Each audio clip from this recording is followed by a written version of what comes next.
আগামী 20শে জুন অর্থাৎ পরশু শনিবার 11 দলীয় খুলনা বিভাগের উদ্যোগে শনিবার দুপুর 2টায় এই সার্কিট হাউস ময়দানে যে বিশাল সমাবেশ অনুষ্ঠিত হবে সেটার মাঠ, মঞ্চ এবং অন্যান্য প্রস্তুতি পরিদর্শনের জন্য আমরা এসেছি। সাউন্ড সিস্টেম, শৃঙ্খলা, নিরাপত্তা, এভরিথিং আমরা এখানে উপস্থিত হয়ে একটু সারেজমিন দেখলাম।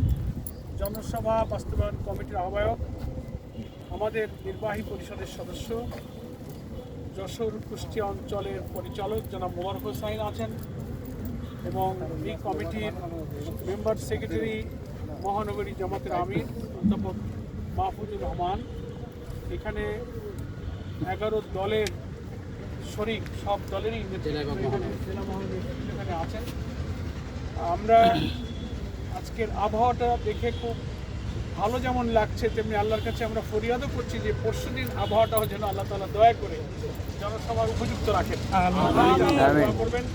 আর আপনারা দেখতে পাচ্ছেন বিশাল মঞ্চ আমাদের এখানে তৈরি হচ্ছে, প্রায় 150-র মতো মেহমান চেয়ারে বসানো যাবে ইনশাআল্লাহ। এরকম একটা অ্যারেঞ্জমেন্ট রাখা হচ্ছে, 3 স্তর বিশিষ্ট স্টেজ, পোডিয়ামটা সামনে থাকবে, প্রায় 250-300 মতো মাইক অ্যারেঞ্জমেন্ট থাকছে, গোটা শহর ছড়িয়ে যাবে আমাদের নেতৃত্বের বক্তব্য। আমরা এই প্রস্তুতির অবস্থা দেখে আমরা আল্লাহ শুকরিয়া আদায় করছি এবং যতটুকু কাজ বাকি আছে আমাদের বিভিন্ন বিভাগ আশা করি নির্দিষ্ট সময়ের আগেই খুব নিখুঁতভাবে, নির্ভুলভাবেই সেগুলো সুসম্পন্ন করবেন ইনশাআল্লাহ। গণমাধ্যমের ভাইরা যারা আমাদের আজকের এই মাঠ পরিদর্শনে আমাদের সঙ্গী হয়ে আছেন, তাদের প্রতি আমরা আন্তরিক কৃতজ্ঞতা জানাই। দেশের রাজনৈতিক পরিস্থিতিতে গণভোটের রায় বাস্তবায়ন করে একটা গণ আকাঙ্ক্ষার নতুন বাংলাদেশ তৈরি করারই সংগ্রাম এগিয়ে নেওয়া ছাড়া জুলাই অভ্যুত্থানে আমাদের তরুণদের রক্তদান সব কিছু বৃথা যাবে।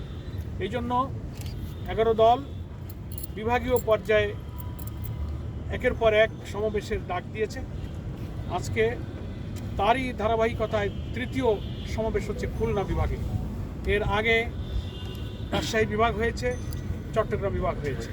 ধারাবাহিকভাবে একের পর এক বিভিন্ন বিভাগের দিন নির্দিষ্ট করা আছে। আমরা আজকের এই সার্কিট হাউস ময়দান থেকে খুলনা বিভাগের সমস্ত অধিবাসীদের কাছে আহ্বান জানাচ্ছি যে আপনারা পরশুদিন শনিবার 2টার পূর্বে এই বিশাল ময়দানে দলে দলে আপনারা সমবেত হবেন ইনশাআল্লাহ। আপনাদের গ্রামে, প্রতিবেশী, আত্মীয় স্বজন, কর্মস্থলে আপনারা আমাদের তরফ থেকে সালাম এবং দাওয়াত পৌঁছে দেবেন। আল্লাহ তাআলার কাছে দোয়া করবেন, আল্লাহ যেন আমাদের এই জনসভার দিনে আবহাওয়াটাকে জনসভার জন্য অনুকূল রাখেন। আপনাদের সকলকে ধন্যবাদ। মোবারক ভাই একটু সালাম দেন। জি জি, সম্মানিত সাংবাদিক